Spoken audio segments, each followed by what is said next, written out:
My favorite thing ever was when the Blackout tour really turned into like, this is a ecstasy murder party, and the Roseland Ballroom like shut down, like canceled the event or whatever. And at the time, I think it was Greg Kelly. Somebody Kelly was the police commissioner, and he had to do like a press conference, and they were like, "Do you think that your like security task force is like capable of handling this?" And he was like, "Of handling the dance party?" Yeah, I remember 9/11, right? I think we can do that. I think we'll be good.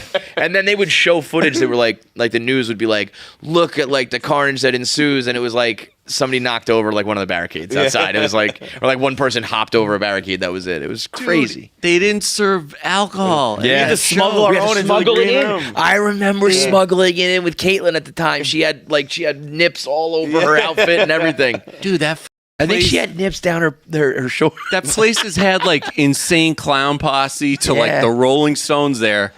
And they were like, yeah, we've never had a show where we couldn't serve alcohol before. The Rolling Stones showed up with the Hell's Angels as their security guards. And they were like, yeah, we'll have a party here. Dude, that's that. I don't know that. I was talking with Dave about KO Barstool in general, too. Like, we never were the renegade pirate ship until they started coming after us.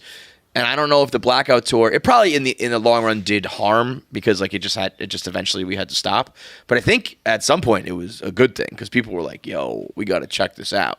And then when it was just like an EDM party, I'm sure they were like, whatever, it sold tickets. Like, I mean, it was crazy, but it wasn't like dangerous the way there were also, like John remembers, there were also so many other moments that if Dave were around, oh man, that they could have, I mean, he would have just, it would have just fueled the fire. Like, we were in South Carolina one time, and Bible thumpers were protesting us, calling us like the sane party, and like, do you remember that? Not really. I mean, bro, it really was out. It was like church people, and that like kind of sucked because it wasn't like little like feminist weirdos. It was like people.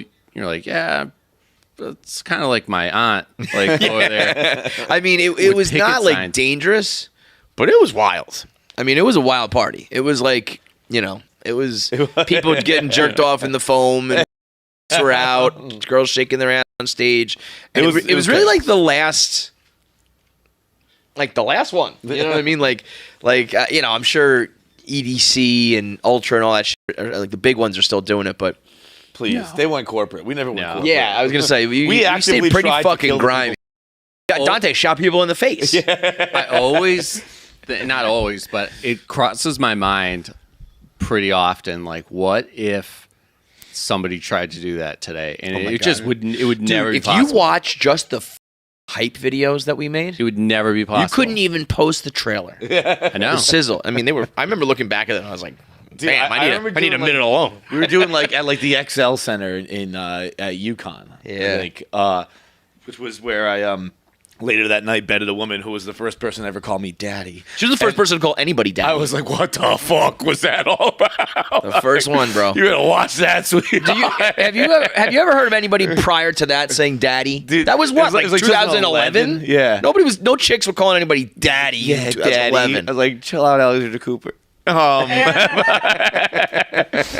I remember we did the XL Center, and I remember like I was sitting with Dave before that, and it wasn't like an active thing, but I just felt the energy in the room where I was like, we are both praying somebody doesn't die tonight. Yeah. Like almost like, you ever seen like the backstage Beyonce that everyone holding hands and praying? It wasn't the active thing show because we were interfaith, but it was just like, I hope someone doesn't drown in foam tonight. Like, I just really hope it doesn't happen. The story about the foam guy just blasting people like in their mouth. Do you remember when they would Zamboni? I remember in Delaware watching them Zamboni it up and just waiting for it to run over a body. Because it was so, like, deep. I was like, there's got to be a body in there. I mean, there was piss, there was cum. Like that foam had it all, man. I remember when we were wrapping up year 4, which is mind-boggling. That we did that thing for 4 years. 4 years. We were wrapping up in Myrtle Beach, and I remember we were all like joking around but serious. Like, can you guys believe no one ever at any of these shows. We were like, it's fucking dead serious. We like realistically, like for 4 years of a chaotic, crazy party, like what, 3 injuries? Like someone broke a leg, and that was like some shit. Like I don't know, man. If I went to a venue and I slipped. I wouldn't fucking sue the place for breaking my leg. I'd be like, if I slipped. That's I don't know. shitty luck. Like, that's what happened? I probably would sue if the DJ shot me in the face with a cork. Probably would do that. Fucking Dave, maddest Dave. I'm sure. Honestly, Like, Dave, as much as Do you think we should get that insurance Mr. Feidelberg suggested? Fuck insurance? Fuck do we need insurance for? Don't shoot people in the face with confetti blasters. Like, that probably okay. Unfortunately sealed your like relationship with Dave. It was just always going to be that way after that. Dude, I remember the whole first like 2 years being like, hey man, this thing's like starting to make some money. Can I start getting paid? Dude, do you know how in the red I am? As soon as I'm in the black, I'll take care of you. I promise. Okay, year 3, we're selling like 8,000 tickets to a show. I was gonna say he was making like $250,000 a night at one point. I'm advancing these shows. I know what the numbers are. Can I start getting paid now? Yeah, when I stop getting lawsuits for you shooting kids in the face, blah blah. He just always had something. Yeah. Like, yo, you also, because there was the big I could put anybody in there. You know, anybody can just press play. And I will say 2 things. One, that I think it was probably the original. I don't know what number. Maybe it was 1. Maybe it was like 10. The original like Dante mega mix with the all we do is fucking party like blend was legendary. And it might have been a mistake, but when you were blacked out at Mad River Philly and you played Mincy's in Paris 8 times in a row, and like the next day Kanye did that at the Watch the Throne tour. They played it like 10 times in a row, and I was like, Dante did that last night. My Dave favorite was thing about it, and then he Jay-Z was so mad. like, I'm gonna do that. Bro, that night we were at Mad River Philly, and Dave was like, it's on. He played it again. It's on again.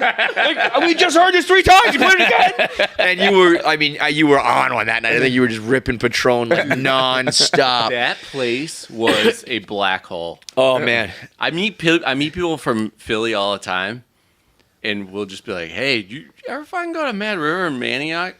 Oh my god, like. Yeah, everybody has there's a Mad stories. River in New York as well, and it's but like no place has stories like that place. Yeah, I mean that was so funny though. And they're like, "Wait, did you ever play there?" I'm like, "Yeah, we did like a Blackout show there when we weren't really." Dude, and then we Blackout had tour? The Villanova Smokes were there, Casey McDonald and her blonde friend who were like the most gorgeous girls the world had ever seen at that point. It was like pre-Instagram, and it was just like there are normal girls who look like this. And those guys were, to their credit, they were like so on the Barstool train before big time. we were anything. Big time. They took such good care of us. Mm-hmm. We threw the best parties there. But yeah, I remember Dave was so pissed. Like, I could pay anyone to do this. But then It was the best party ever, and all he was focused on was like, "You're so fucked up. You play the same song like 10 times." Oh, that week, I swear to God, it was like every DJ at ever. MSG. like They every did it blog. It was like Hot New Hip Hop and Dad Piff. All these websites be like, Kanye played it 8 times in a row. It was the coolest move ever. That was so great. Fucking trendsetter.